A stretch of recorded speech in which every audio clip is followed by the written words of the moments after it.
Nagkalat ng kamangmangan itong si Senator Robin, marunong pa siya sa experts, dapat bago siya sumali sa hearing dapat handa siya. Nagtanong siya kung hindi daw ba kaya ng Coast Guard na walang US na tumutulong. Pati ba naman yan hindi niya alam, ang dami ng bully ginawa ng China sa mga fishermen, may nagawa ba ang idol niyang si Digong? Di ba todo high-mud si Digong sa China? Hindi niya ba alam yun? Wala pa sa kalingkingan ang Pinas kumpara sa China tapos itatanong mo kung hindi kaya. Pumunta ka sa isla para magbigay ng ayuda, di ba hirap kayo makarating dahil humaharang ang China? Ano ba naman yan? Sinabi mo pa na walang US sa loob ng 6 na taon.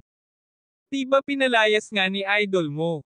Paano magkaroon ng US? Wala kayong naitulong sa mahihirap. Hanggang ngayon puro kayo pahirap sa mamayan. Sarili nyo lang iniisip nyo. Mga grupo kayo ng confidential fund.